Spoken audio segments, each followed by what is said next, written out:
Okay, I'd like to welcome you all to our April University of Texas speaker series.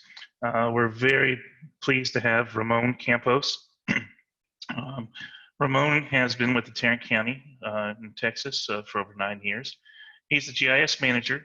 He oversees 3 web developers and 30 plus users across multiple county departments.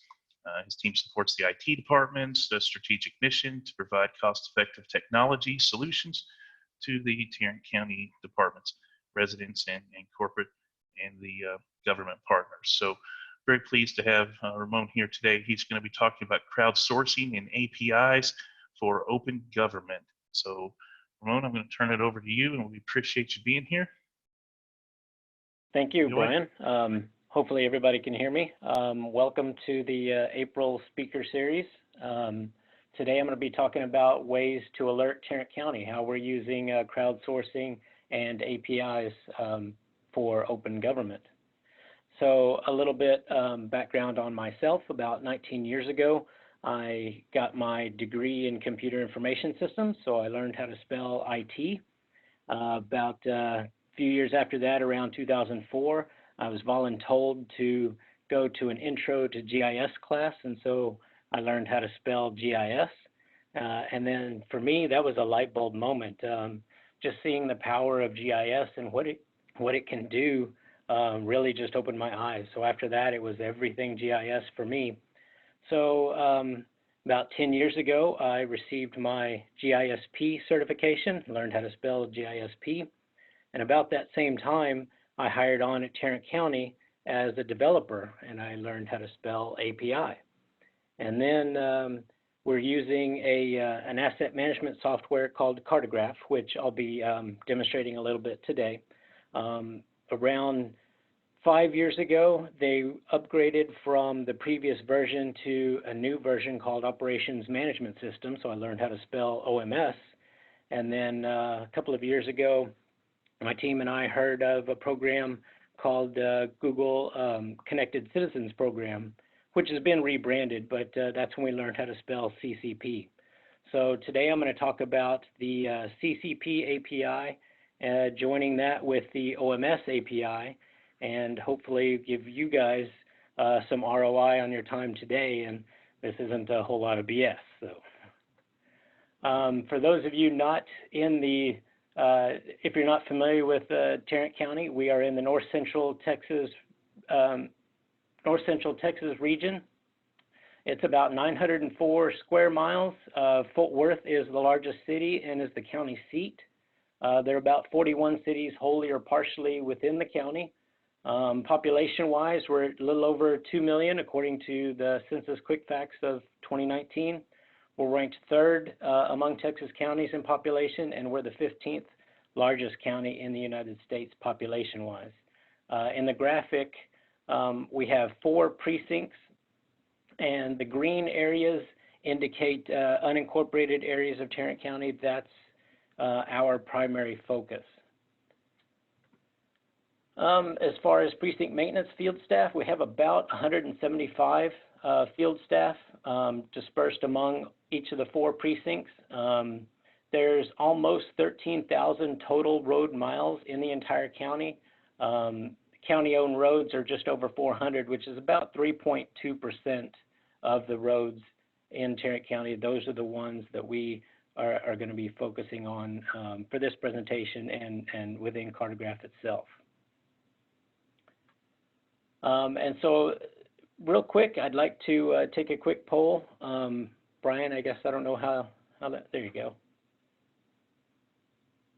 Has your organization joined Waze for Cities program, formerly Connected Citizens program? Please choose yes, no, or never heard of it. Kind of get an idea of if everybody's familiar with it. And we'll give a few seconds for everybody to respond.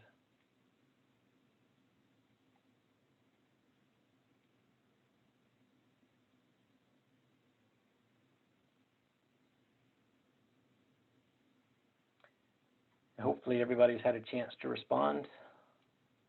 Okay, so looks like there's a lot of organizations that have not heard of it. Well, hopefully after the presentation today, you'll get a good idea of what you can get from it, and maybe speak with somebody in your organization about joining it. It is free to join. So some of the resources I'll be talking about today. Cartograph is the asset management software that our transportation department uses to track all of the work, such as tasks and work orders. The assets that we manage are bridges, pavement, signs, supports, storm culverts. Of course, I'll be talking about the Waze Connected Citizens program. We are using Python. It's a scripting language. And then we are a Microsoft shop. So on the server, we'll be running Windows Server 2016 OS, SQL Server 2016, and good old Windows Task Scheduler. I imagine everybody is familiar with Waze. It's available on Android and iPhone as an app. As you're driving around, it gives you turn-by-turn directions, and then within it, you have the ability to report. Within it, you have the ability to report different hazards. In this workflow, I'm assuming that we have reported a pothole on the road. So in just a few taps on your phone, you can submit that report, and it goes into Waze, and then Waze will route other drivers around it. And that's great and all, but from an organization standpoint, it would be great to get my hands on that data. So luckily, there is a solution, and it is free for organizations. And it's called Waze for Cities. It used to be called the Connected Citizens Program. It's been recently rebranded. And the idea with Waze is their tagline is outsmarting traffic together. So they really encourage agencies and organizations to submit their data because it makes Waze better overall. You're submitting authoritative data which can appear in the app, and traffic can be routed around it, which makes traffic smoother, and so it's a win-win.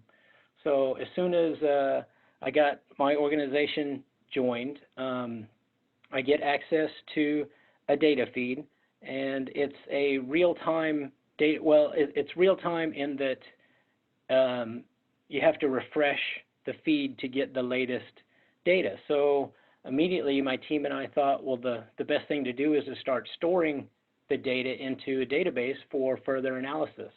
So we began December 28th of 2017. Shout out to my dad, that's his birthday. We started capturing the data and storing it in a SQL database. We were estimating after about a week's worth of data that we were going to be consuming about 10.5 gigabytes a year. And I went to our DBAs, and they said that wasn't a problem. And so now we've been storing it for a few years now. We're actually averaging about 9.6 gigabytes of text data a year. So that gives you an idea of how much data is, and we're also consuming it every 15 minutes. So we set up a simple Python script which goes out to the feed and just captures it and stores it in the database. You can set it for 5 minutes, 10 minutes, whatever you feel comfortable with.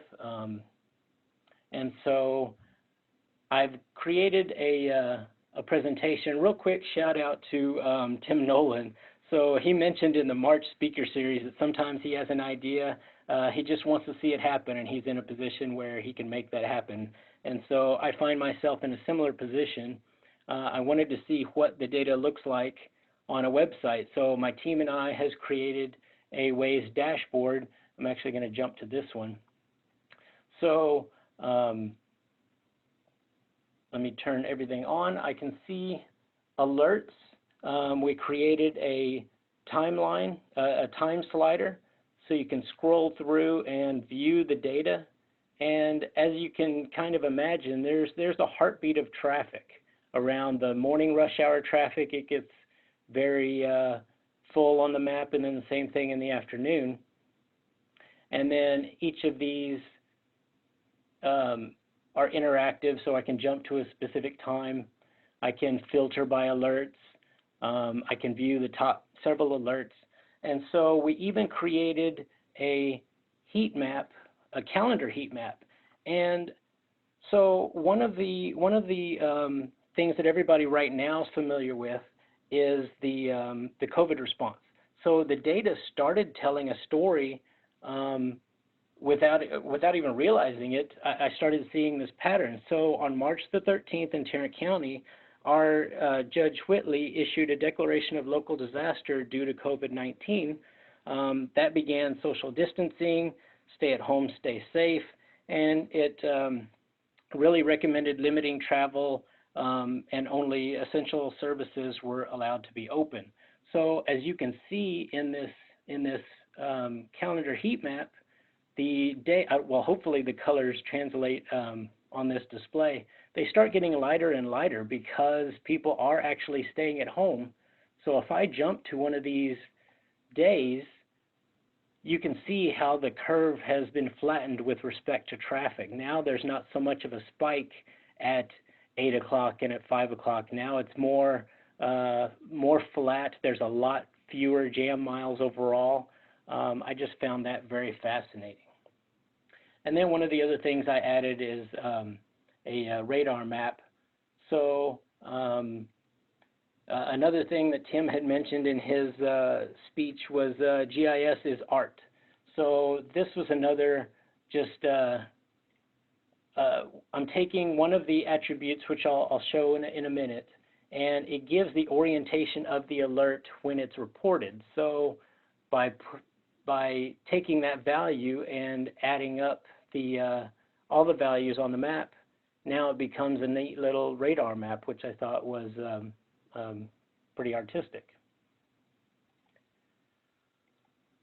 So once you gain access to the CCP feed, there's a lot of alert types and subtypes that you can choose from. Today I'm going to be focusing on potholes. You can see from this list under hazard, there's plenty to choose from, and there's even other types that I'm not even talking about that are available you may find interesting. So here's an example of an alert in the feed. You can see attributes such as the city, the reliability rating, confidence rating, the weather type, the type, which is weather hazard, a unique ID, a subtype is pothole, the street that it's located on, and the XY coordinates. And right in the middle, if you can see this, is MagVar. That stands for magnetic variance. That's the degrees that the orientation of the alert as it was reported, and that's the value that I used to create the radar map. So all these slides will be made available to everybody. I included a hyperlink to a blog where I saw this idea. Yeah, let me jump to this one. So this just a guy blogged about how he created the radar map, and it even included a link to an interactive map just for street orientations in a base map. And so that's where I had the idea to include a radar map in our dashboard. So screenshots just in case the live view didn't work. So at this point, our Python script is running and collecting data every 15 minutes from the Waze feed, and we're storing it in a SQL database. Now we have a second Python script which runs at 1 a.m. every day, fired by a Windows task scheduler, and what it does is query the previous day's Waze alerts and looks for pothole reports. And for each pothole alert that's found, we are querying Cartograph, because Cartograph is where we are tracking our county-owned roads. So we're querying the Cartograph API, the pavement class.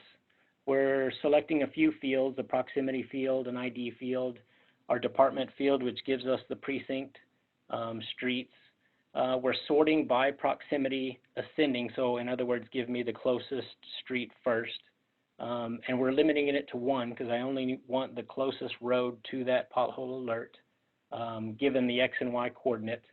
And then where retired is null. So sometimes streets are retired in our asset management system because maybe it's been annexed or something like that. So I want an active road, not a retired road. And then that result is returned. It's formatted in JSON format.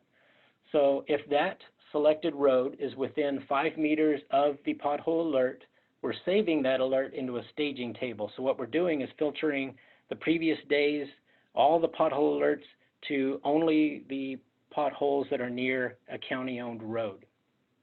And then in the same Python script, we're querying that staging table for the payload. So we're now only dealing with just very few potholes.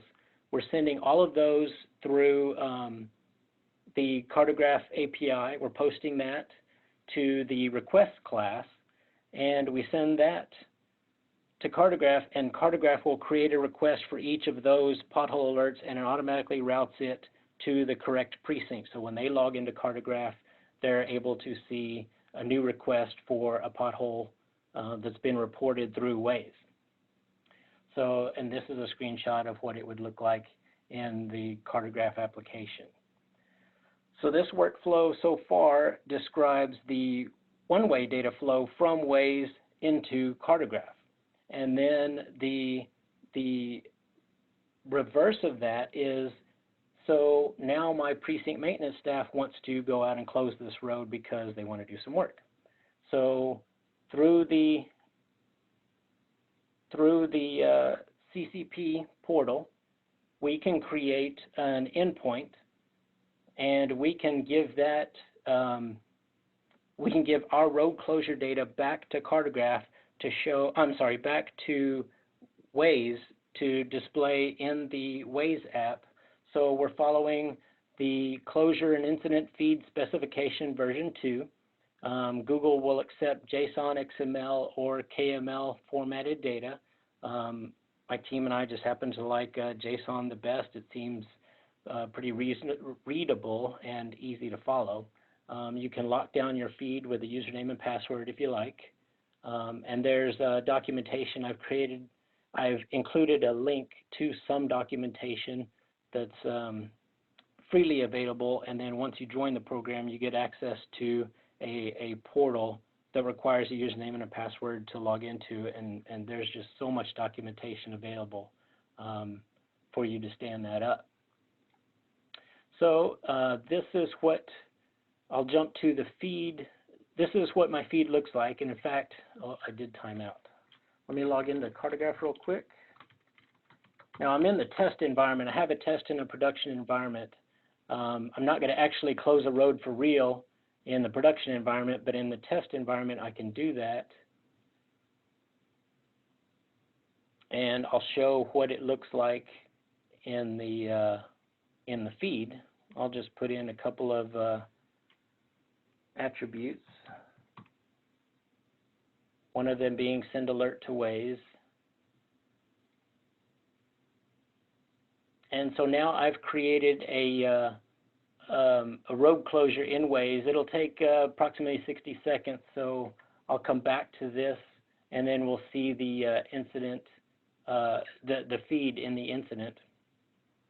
So that's what I've done here. I've gone to my assets, to my pavement segment. I've selected the segment that I want to close. I created a task called send alert to Waze. The Python script that's running in the background polls the server every 5 minutes. For this demonstration, I've set it to 1.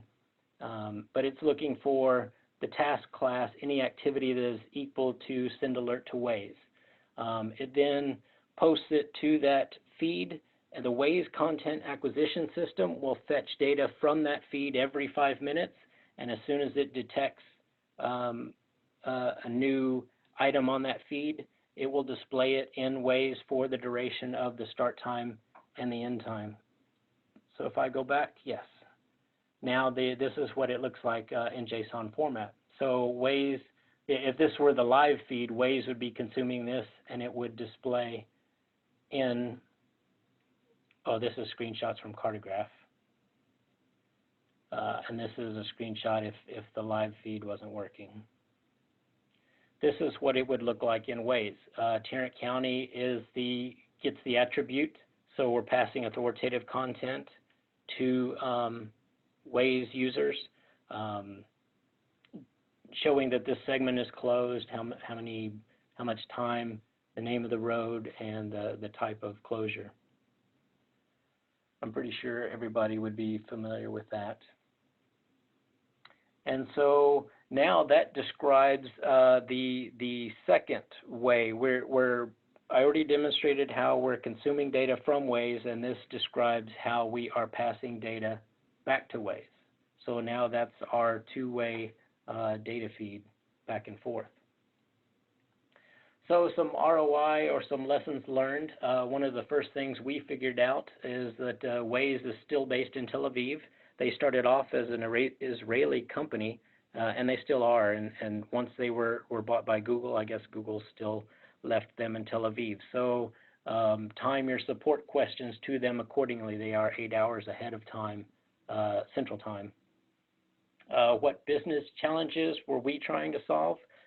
These bullet points come straight from our Vision 2020 strategic plan here in my IT department. We would like to maximize workflow through automation, increase operational efficiencies, simplify citizen engagement, and leverage crowdsourcing capability. Every user of Waze does not have to log out of Waze and log into some other app created by Tarrant County or something else to report potholes.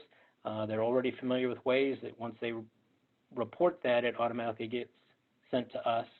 So that is also maximizing the workflow through automation. Cost-wise, this started out as just an idea, not a specific request from anybody. It was one of those, I want to see if we can do it.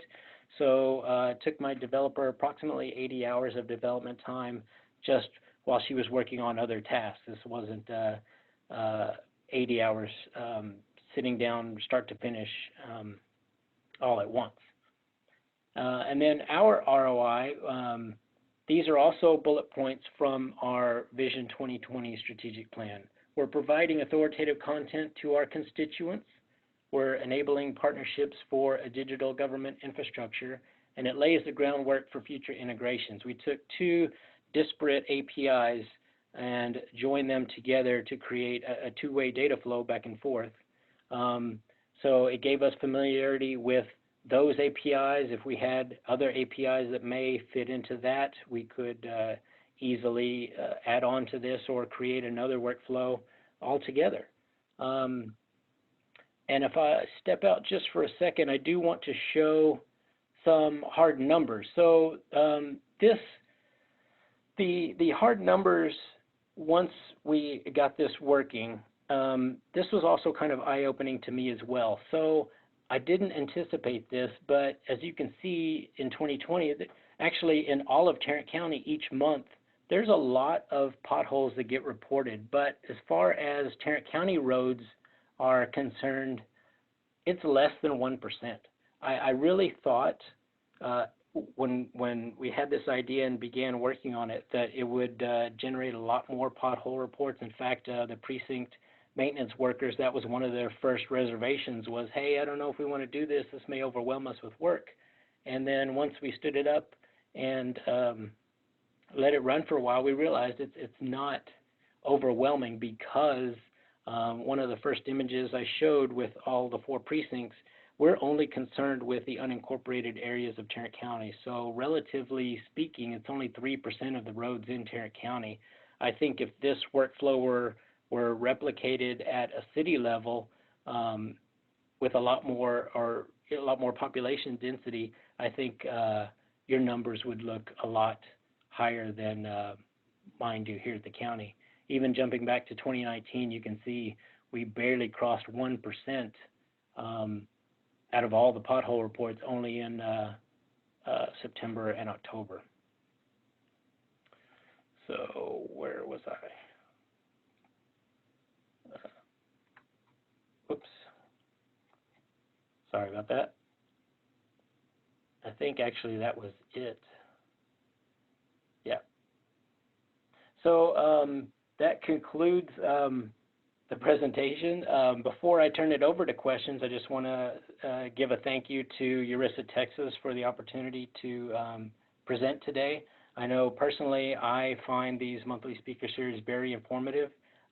So thank you for putting those on, and thank you to the sponsors as well for putting this on as well. I really enjoy the monthly speaker series. Thank you. Well, definitely thank you, Ramon. This is Brian King. Let me see if I can find Ollie here. I'm just going to allow her to unmute herself.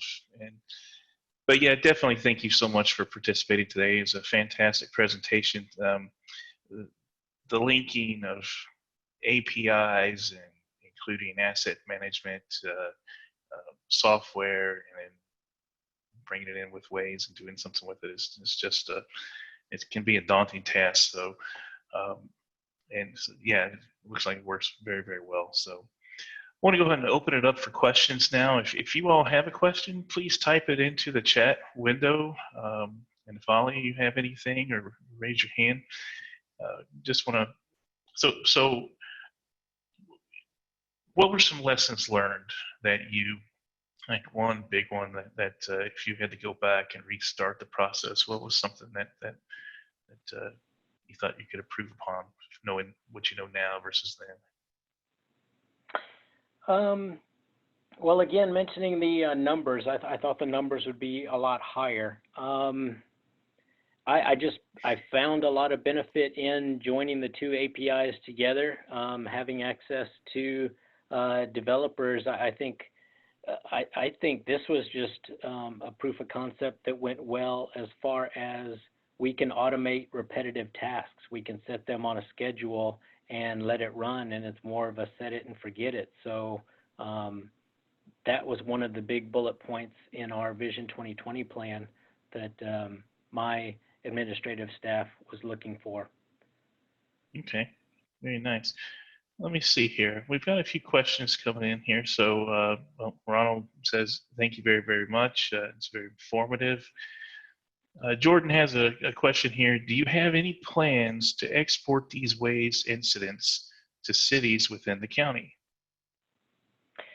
So yes, there is a terms of service that Waze has, and there's some things that you're not allowed to give out. Like I can't give out the raw data feed, but if I create a derivative of that, I can.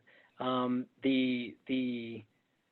of the ways around it, though, is if your agency is a member and my agency is also a member, it's not restricted. So if you're an entity within Tarrant County, I could make a lot more things available than I could if you weren't a member, if that makes sense. Yeah, definitely. So have you heard of any of these type of API interaction, the linking with any other asset management software? I know Maximo and things like that. Have you during your research? Not personally, because we've been a long time customer of Cartograph, so that's the only asset management system that I'm familiar with. I do know, though, that others will also offer APIs, and I mean, just looking for ideas of joining APIs in general. I'm sure there's lots of similar ideas out there. I'm just not familiar with any other software other than Cartograph. Okay, no, very nice. Let's see here. I see Holly is unmuted herself, so she's back on. I'm going to go ahead and read another one from David. Did filtering the Waze reports by reliability and confidence prevent you from having the same pothole reported more than once? Also, excellent work. Oh, thank you. So we are not filtering by reliability. That is one of the attributes that is available, but we did not, because there is a unique ID, the UUID. We are using that, I guess I failed to mention that. We are using that to compare in the staging table if it's a duplicate report. So we are not creating duplicate reports just by using the UUID as a comparison. We're not, once we realized that it did not result in a huge volume of reports, we didn't need to worry so much about filtering by reliability. Okay. I want to remind everybody again just to rename yourself, first and last name, so we can send you a PDH if you're still online. Ramon, I forgot to mention earlier, I think I saw at the height of the attendance today was 146 folks from all over. Nice. So those of you joined late, we had Canada and Idaho and California and all of Texas. And so yeah, it's been a pretty good turnout. Got a couple more questions here got one from Tim. Has your Waze integration been easy to maintain over time? And how do you handle upgrades? Yes, so the Waze integration has been very easy. They have not broken the feed. I know they have upgraded. In one of the slides I mentioned the CIFS, the closure and incident feed spec. That's been upgraded at least once. So they gave the ability to be backwards compatible. I guess if you were an early adopter, you could still use version 1 of that. Because we joined relatively recently, within the last 3 years, there was already a version 2. So that's what we created our feed against. And again, they have not broken anything on their end. Even Cartograph, their API, they've made unbreaking. So as they go through quarterly and multi times a year upgrades, their API still works beautifully. So it's been very hands off. Okay, very nice. So Sasha is saying thank you. Session is interesting, very informative. We've got Sarah saying thank you. We got another one here.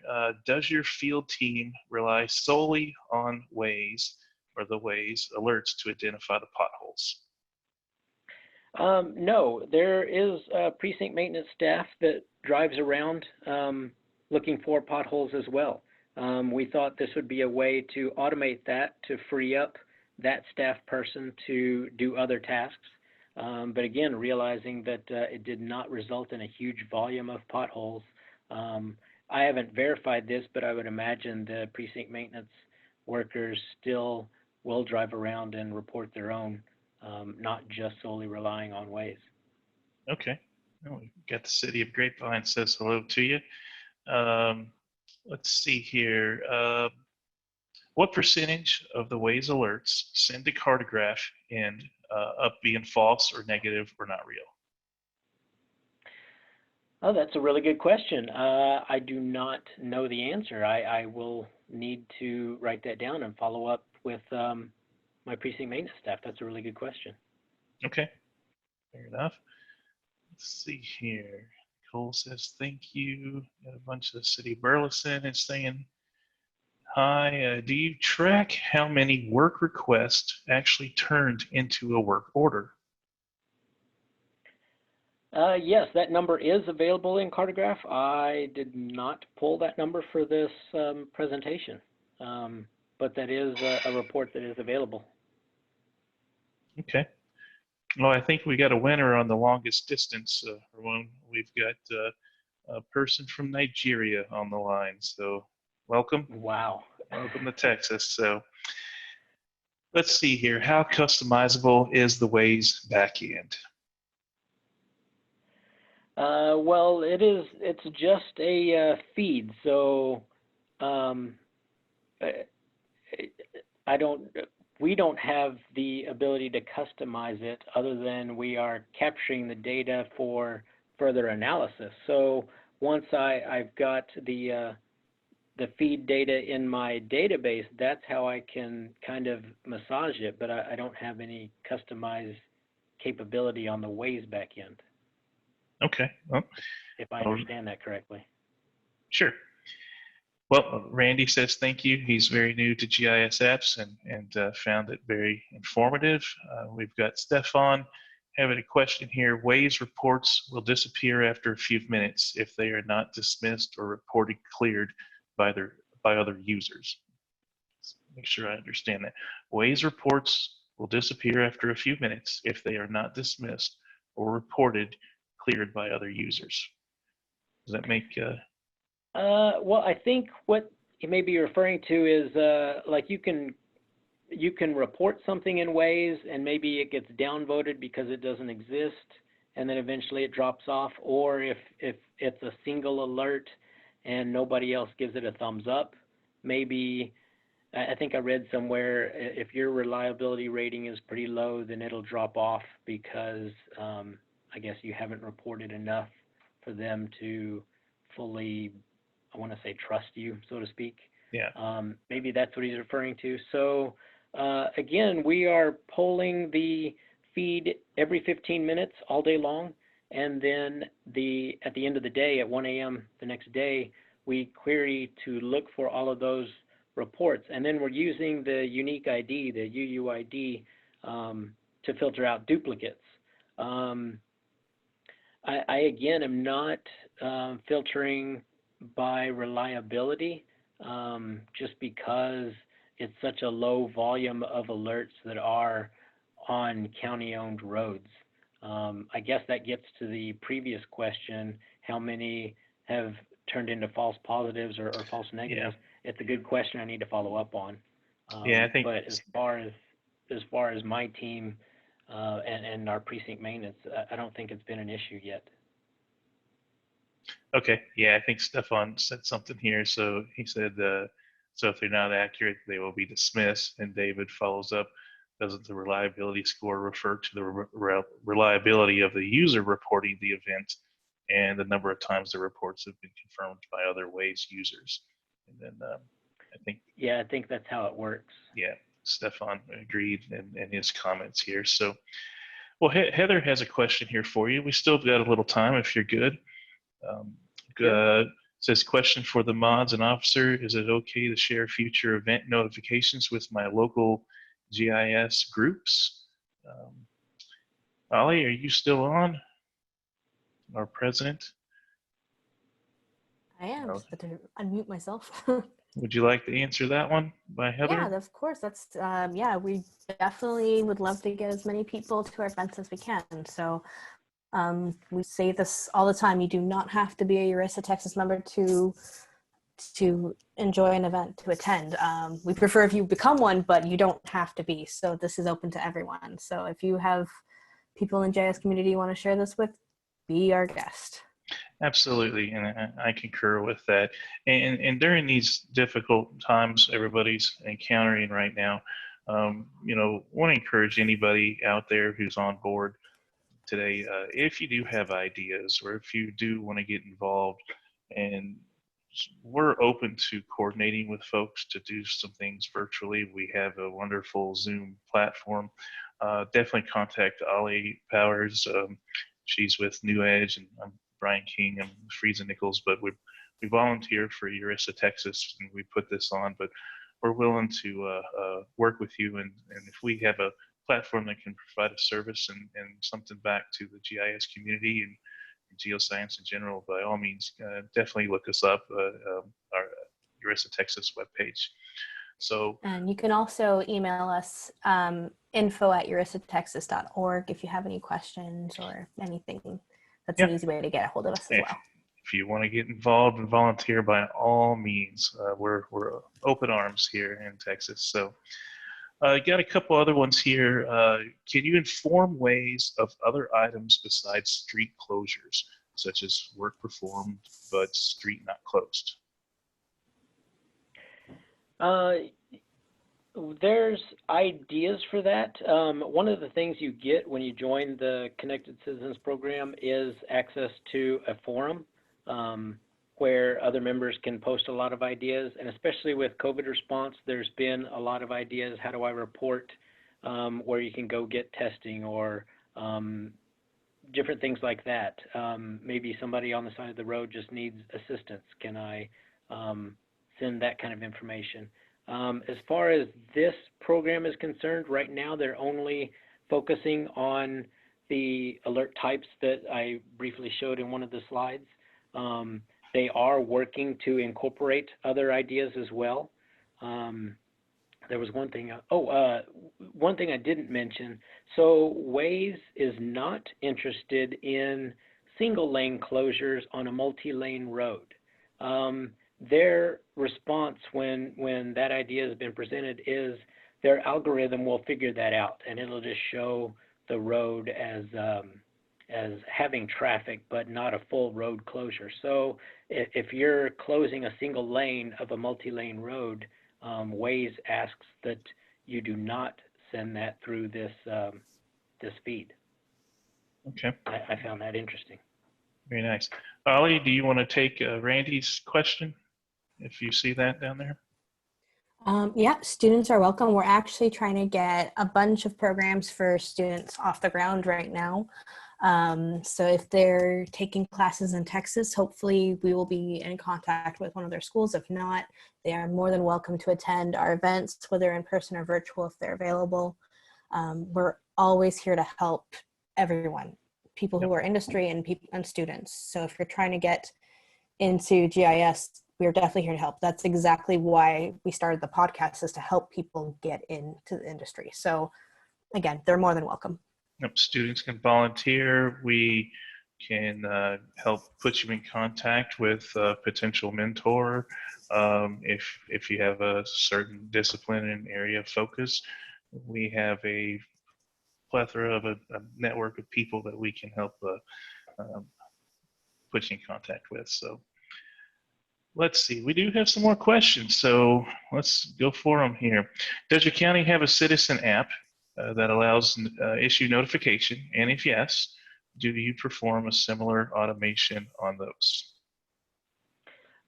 We do not at the moment. The idea has been proposed. The response to that is, well, it'd be preferable to have a single app instead of a whole bunch of different apps, and then a county having multiple different departments would probably have multiple different app types or app ideas or something they would want to see in the app. So there hasn't been any consensus, and so there hasn't been any movement. Okay. But I think if there was a citizen app available, yes, we would definitely be able to create some sort of automation similar to this to route requests or ideas to the corresponding department. And your presentation's got some good questions here. You've stoked a lot of good ideas here. Susan has one here for you. She thinks the presentation's fantastic. Are you integrating with your CAD? We are integrated with our CAD sending motor vehicle accidents to Waze, but we haven't decided to send officers for vehicles stopped on the road for an assist. Not sure of the reliability factor yet. So I believe that we are. My team is separate from our Sheriff's Department's IT team, so I do not have access to their CAD system, but I believe they are ingesting a Waze feed. And I have made this dashboard and some back-end data available to them. I believe they're using it in some form or fashion, but I don't have a full answer because I don't have access to our CAD system. Okay. And Ray has one here for you. What cartograph OMS application are you using? Do you know? We are, what are we, spring 2020? I think we just got upgraded. Well, our test environment just got upgraded on Friday. I believe we're at spring 2020. Okay, very nice. Joe has a question here for you. Can you confirm the statement about Waze not wanting to receive single lane closures on a multi-lane road? We are considering doing this, but we weren't aware Waze couldn't or wouldn't want a single lane closure. Yes, that's the feedback I've gotten from Waze, is their algorithm will figure out if there's just a slight delay, probably due to a single lane in a multi-lane road being closed. They ask that we do not send single lane closures on a multi-lane road, only if the entire road segment is closed. Okay, very nice. Yeah, Susan had the same question, so we have to get Joe and Susan collaborating here. Thanks, Ray. Good night. We have Jesus has one here. Been down here in the valley trying to locate a mentor. I'd worked for nonprofit for low income. Okay, low income immigrants. So I think he's someone that wants to volunteer. Ollie, and by all means,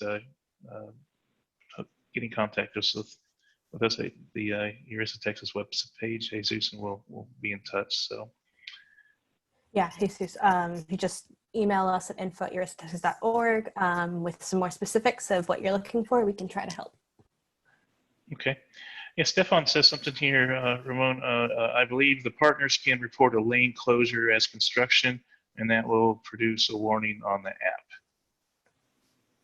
Oh, okay. Maybe it's changed. We have been kind of in a set it and forget it mode, so I have not read up on documentation as of late because nothing has been broken. Maybe that has changed. When we stood this up late in 2017, early 2018, that's how we understood it to be. Okay, very nice. Well, the questions are starting to slow down here, and so Ollie, do you have anything you'd like to add? No, just thank you everybody for showing up. We've been having amazing turnouts from all over the world lately, and this has been fantastic. I'm really glad that you guys are getting something out of this, and we hope to continue to produce the speaker series for you guys. So just thank you for showing up. Yeah, definitely. It's always a pleasure to get on here and give back to the community, and that's why we started this years ago and put in a lot of time and effort. So we want to appreciate and thank everybody for attending today. By all means, we'll be sending out the PDHs pretty soon. Ramon Campos, been a pleasure, and we really appreciate you taking the time during this, stay safe at home time. We're all in, and it was a great conversation. So we really appreciate you taking the time. Thank you very much for the opportunity. Yes, thank you so much, Ramon.